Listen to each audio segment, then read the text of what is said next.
नमस्कार। बिहार चुनाव को लेकर कैपिटल टीवी का खास शो वॉल ऑफ स्टेट देख रहे हैं आप। मैं हूं आपके साथ पूजा। बिहार की चुनावी लड़ाई ने तो एनडीए को भारी बहुमत के साथ सत्ता पर काबिज कर दिया। अब तो सरकार गठन की भी तैयारियां तेज हो गई है। लल्लन सिंह से लेकर कई बड़े नेता दिल्ली पहुंच चुके हैं और आज सुबह से ही लगातार बताया जा रहा है कि अमित शाह के साथ, जेपी नड्डा के साथ कई दौर की मीटिंग्स होनी है, सरकार गठन को लेकर मंथन होना है। लेकिन दूसरी तरफ महागठबंधन को लेकर जबरदस्त मारधाड़ हो रही है, क्योंकि ये बुरी हार कहीं ना कहीं तेजस्वी यादव को लेकर कई बड़े सवाल खड़े कर रहा है। बीजेपी एक तरफ बिहार में सबसे बड़ी पार्टी बनकर उभरी, बीजेपी के पास कोई चेहरा नहीं था, फिर भी बीजेपी ने जबरदस्त जीत हासिल की।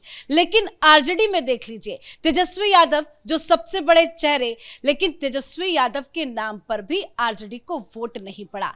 लेकिन चुनावी हार के बाद महागठबंधन में तो लड़ाई बढ़ती जा रही है, लेकिन लालू परिवार के भीतर जो विद्रोह खड़ा हुआ है, उससे अब आरजेडी के भविष्य को लेकर भी कई तरह के सवाल खड़े हो गए हैं। तो क्या कुछ चल रहा है चुनावी हार के बाद बिहार की राजनीति में, आज इसे समझेंगे। मेरे साथ जुड़े हुए हैं कैपिटल टीवी के editor in chief doctor Manish Kumar और हमारे एग्जीक्यूटिव एडिटर राजीव जी। सर, आज बताया जा रहा है कि लल्लन सिंह के साथ अमित शाह की मुलाकात होगी, सरकार गठन की तो तैयारियां यहां चल रही है, लेकिन महागठबंधन में क्या चल रहा है? देखिए, परिवार टूट गया है। जिस तरीके से लड़ाइयां हो रही हैं, एक रात पहले परिवार के अंदर सारे लोग बैठे हुए और आपस में ही ये लोग झगड़ लिए। परिवार के जो रोहिणी आचार्य है, उन्होंने कहा कि ये संजय यादव की वजह से ये हालत हुई है। वो तो मैंने राघोपुर को संभाल लिया, नहीं तो वह हारते हारते तुम जीत गए। अगर मैं नहीं गई होती तो ये तो तुमको भी हरवा दिया होता। तो बहस इतना लंबा होने लग गया कि यहां तक संजय यादव ने कह दिया, जब ऐसी यही बात है तो फिर आप पार्टी पॉलिटिक्स क्यों कर रही है, छोड़ दीजिए, तो चलता ही रहता है। तो दुख इस बात का हुआ कि बहस बाहर वाला कर रहा है, पिताजी भी है, मां भी है, और भी परिवार के लोग हैं, और तेजस्वी यादव ने संजय यादव को न रोका न टोका और एक टैसिट सहमति दिखा दी। तो बहन होती है, कम से कम इतना भी तो लिहाज रखो कि घर में बुला करके अपने घर में बहन को बेइज्जत नहीं किया जाता। उसने कहा कि हम जाएंगे। आज के बाद से ये तो घरेलू मसला है ना, बिहार में ज़्यादातर बहनें अगर घर में उसके ननिहाल में अगर उसकी बेइज्जती हो गई तो पहला चीज ये कहती है, अब तुम्हारे घर में हम पैर नहीं रखेंगे, खास करके बिहार में। तो वो उसने कह दिया कि जाओ, हम इस परिवार से अपने आप को अलग करते हैं, राजनीति भी नहीं करेंगे, हम वहां से जा रहे हैं।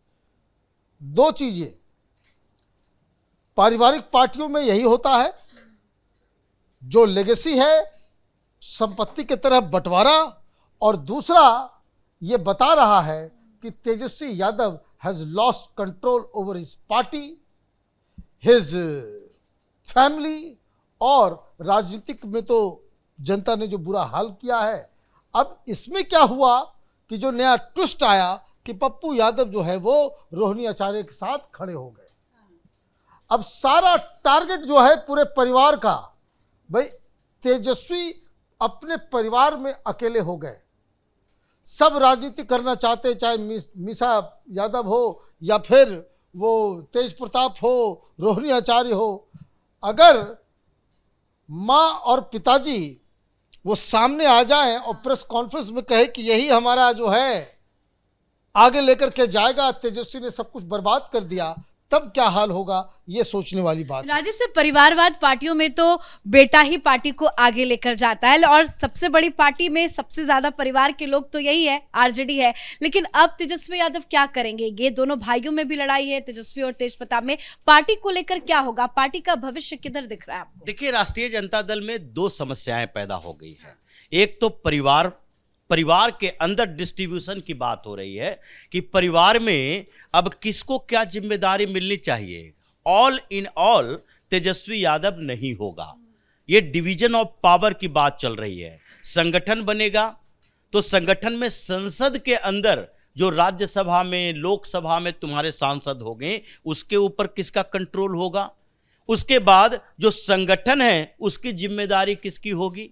और संगठन के बाद आगे आने वाले चुनावों में जो टिकट डिस्ट्रीब्यूशन होगा, क्या एक व्यक्ति का कंट्रोल उसके ऊपर होगा? चर्चा इस बात के लिए हो रही है क्योंकि ये समस्याएं तो लालू परिवार में कुछ समय पहले से थी, लेकिन उस समय तक लग रहा था कि तेजस्वी यादव अगर पार्टी को आगे बढ़ा पाता है, क्योंकि 2020 के चुनाव में लालू प्रसाद यादव भी इतने इनएक्टिव नहीं थे, एक्टिव थे और तेजस्वी यादव को आगे बढ़ा रहे थे। उस समय राजद तेजस्वी यादव के नेतृत्व ही कहिए, इन्हीं के नेतृत्व में सबसे बड़ी पार्टी बनी थी। इस बार इन लोगों को थोड़ा कंफ्यूजन था कि अभी लड़ तो रहे हैं, लेकिन अगर तेजस्वी यादव ने अपने आप को प्रूव कर लिया तो उसके बाद हमारी क्या औकात रहेगी? हम तो कहीं के नहीं रहेंगे। तेज प्रताप यादव की स्थिति कुछ और है, वो इतना सोचते नहीं हैं, वो डायरेक्ट हिट करते हैं। इसी के कारण समस्या हो रही थी कि तेज प्रताप यादव आगे बढ़ गए, फिर पीछे हटने के लिए कोई चांस नहीं रहा, वो जो चाहते हैं वो करते हैं। लेकिन मीसा भारती, जो मीसा यादव हैं, मीसा भारती कह रही हैं कि अगर हम लोकसभा में रहेंगे तो हमें लोकसभा और राज्यसभा ये दोनों जगह का कंट्रोल चाहिए। और उसके बाद रोहिणी आचार्य कह रही हैं कि ये जो इर्द गिर्द में रख रखे हो 2030 तक जिसके राज्यसभा का टाइमिंग है, इन लोगों को हटाओ, हमें भी मौका दो, फिर हम राजनीति में अगर सक्रिय रहेंगे तो कुछ तो पद हमें भी मिलना चाहिए। दिल्ली में हम आकर कहाँ, ये क्या हमारे पास सांसद का आवास नहीं होना चाहिए? तो ये जो टकराव पार्टी के अंदर है और परिवार के अंदर के बाद पार्टी में जो समस्याएं चल रही है वो डोमिनेशन को लेकर चल रही है। पहले राष्ट्रीय जनता दल यादव डोमिनेटेड पार्टी हुआ करती थी, इस बार 25 सीटें हैं लेकिन यादव डोमिनेट नहीं कर रहा है। लालू प्रसाद यादव के फैमिली का वर्चस्व कमजोर हुआ, तेजस्वी यादव हारते हारते जीते और जितने जो विधायक हैं उसमें यादवों की संख्या कम है, मुस्लिमों की संख्या भी कम है। अभी जहानाबाद से देखिए जगदीश शर्मा का बेटा राहुल शर्मा जीत कर गया है और वहां पर किसी तरह से जीता, वो समझ रहा है कि क्यों हमको इतने कम मार्जिन से जीत मिली है, उसकी बात समझ रहा है। और वो नीतीश कुमार के साथ पहले से भी इन लोगों का जुड़ाव रहा, जदयू का रहा है। ये सब कहाँ जाएगा? और उस पार्टी के अंदर कई लोग हैं जो ये बात कर रहे हैं कि अब हम ये नहीं कह सकते कि यादव मुस्लिम ये जो MY समीकरण है उसी से हम चुनाव जीत जाएंगे। अब आपको ये चेंज करना पड़ेगा। तो संगठन और परिवार दोनों जगह विद्रोह दिखाई पड़ रहा है। और सबसे बड़ा सवाल तो अब यही खड़ा हो जाता है कि क्या अब पार्टी का विभाजन होगा, पार्टी बटेगा, टूट तो रही है पार्टी। देखिए, पार्टी का विघटन ये तय माना जा रहा है। जैसा राजीव ने बताया कि ये 25 जो विधायक चुन करके आए हैं, इसमें कितना टाइम लगेगा लोगों को निकलने में? कोई वैचारिक पार्टी नहीं है। एक बात तो तय हो गया कि तेजस्वी यादव वो आपको चुनाव नहीं जितवा सकते। ये कोई लालू यादव नहीं है कि वो अगर आपको टिकट दे दिया, वो अगर आपके पीछे खड़ा है तो आपके चुनाव जीतने की। ये राहुल गांधी के साथ तो यही क्राइसिस है ना कि राहुल गांधी चुनाव नहीं जितवा सकते।